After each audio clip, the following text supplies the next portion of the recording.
1070thegame.com. That's to enter you for this hour. We'll have another keyword in the next hour of the program. You heard the music. Time for our weekly chat with the voice of the Packers, Wayne Larrivee. Our conversations with Wayne presented by Steam Fitters Local 601. Learn more by visiting steam601.org and National Fire Sprinklers Association. Visit them at nfsa.org. Good afternoon, Wayne. Welcome to the show. Good afternoon, guys. How you doing? We're fantastic. How did Championship Sunday treat you? You know, the first game was as predicted, and the second game was as predicted great. You know, that first game, it was obvious Washington had no business in that game.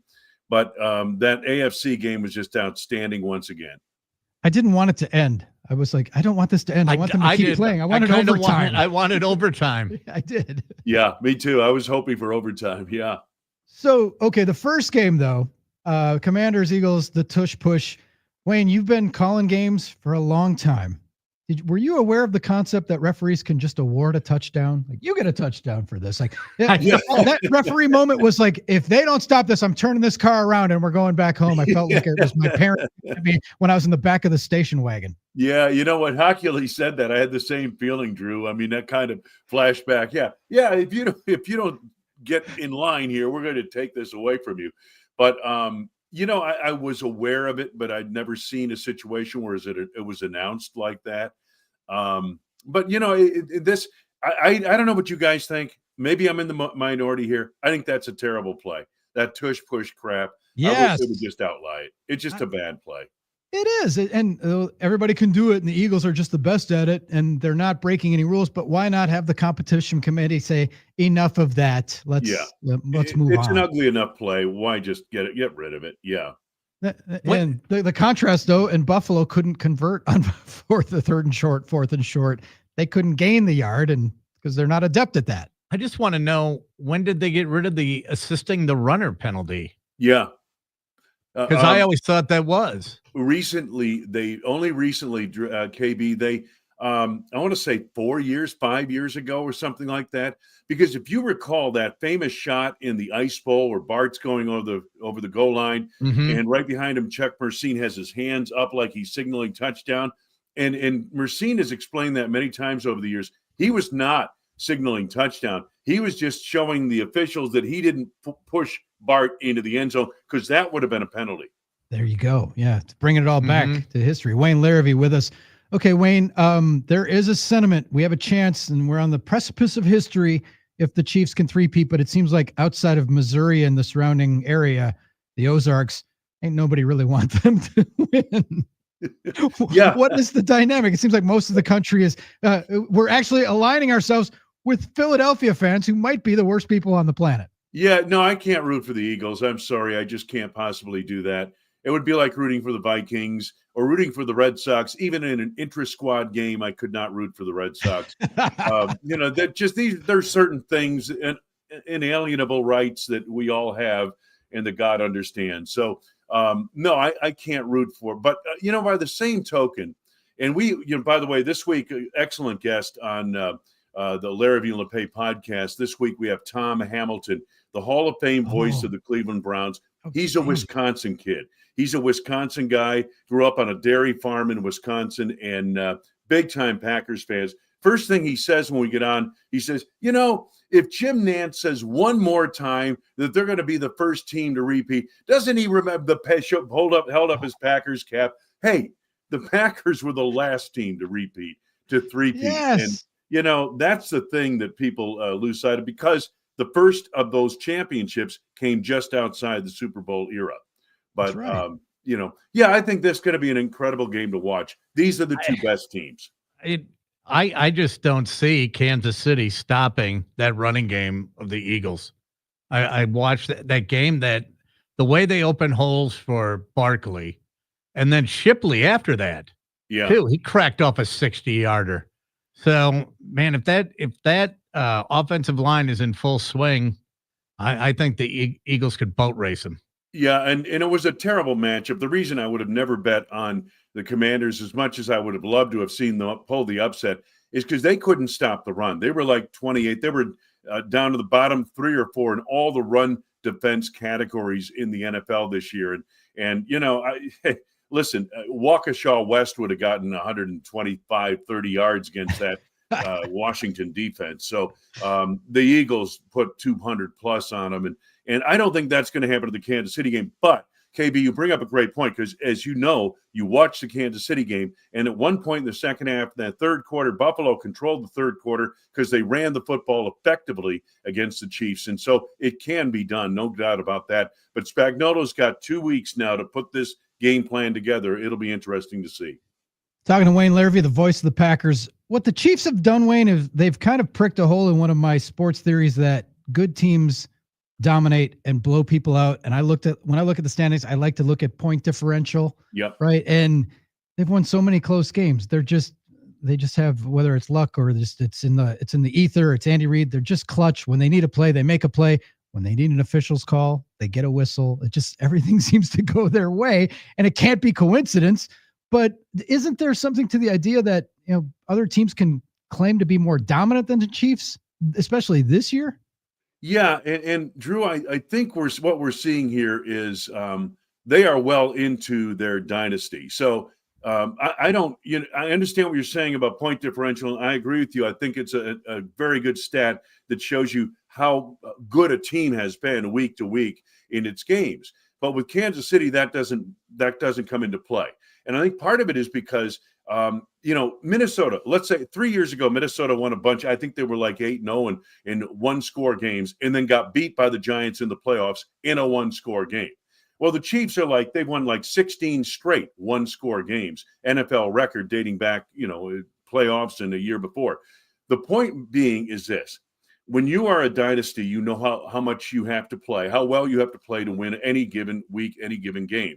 And they do enough to win. The Lombardi Packers were very reminiscent of that. They did enough to win. Go back and look at the scores. There were very few blowouts in their games, but they always won, especially if the game was important. And so this is where I see the Chiefs right now. They're at that stage of the dynasty where it really doesn't matter. They don't have to blow people out to show their excellence. They just do enough to win the game. And the best point differential in the league this year was Detroit. And they didn't win. But that is a sign of regular season excellence. Because I always think people say good teams win close games. And Chiefs, obviously one of the best teams that we've seen. They're on track. They're making their stamp on a dynasty. Good teams win close games. I'm like, nah, that's when bad teams win close games because it's the only way they can win. And close games are decided by a fluky play, a bounce of the ball, one play. And that's how bad teams win games. And so it's not that the Chiefs haven't been tested, right? Because they've been tested, but they just continue to rack up. And that stat, what is it, 17 in a row? One-score games? 16 in a row. I want to say one run. One score. Yeah. That's uncanny. And I keep thinking the market's going to correct. Yeah, and it could correct to this game. We don't know. But I can tell you what, Philadelphia is, and we felt this back in September when we started the season, the most talented roster in the NFL. And they are, and they have been. But the most talented roster in the NFL doesn't always win. That's been proven time and time again. Kansas City's not far off, obviously, from the talent level of Philadelphia. So this should be a great game. And again, I think Patrick Mahomes, the things he can do when he's got to be great.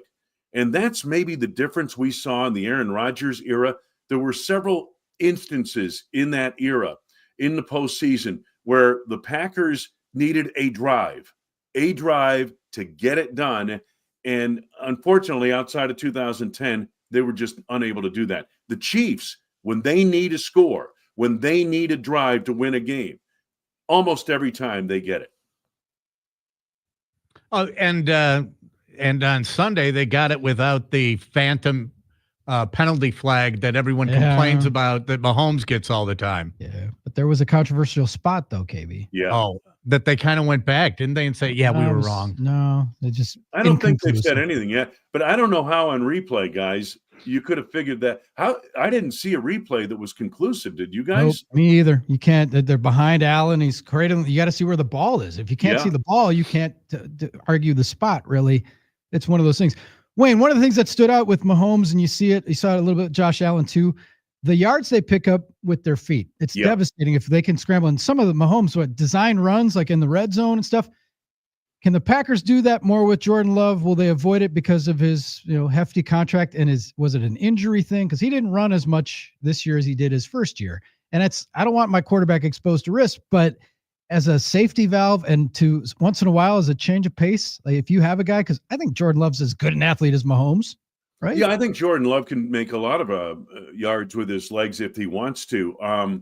I don't know, Drew. I never heard anybody say anything about, well, we're not going to do these designed runs that we might have, or we're going to try not to put Jordan Love in a situation where he's got to pick up a first down with his legs because he's been injured. And he had some injuries last year, as we know. I didn't hear anybody say that, so I don't know. But I agree with you. It just seemed like he did not run nearly as much this year as he did the year before. And you're exactly right about Mahomes, especially Mahomes.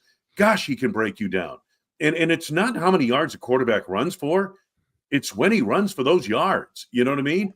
And gosh, you got him backed up. You've taken away his targets downfield, and now he runs 15 yards for a first down. And if that doesn't break your spirit, not much else will. It's quite the weapon. And again, it's a fine line. I don't want my quarterback running a lot because you're exposing him to injury, but you're right. It's such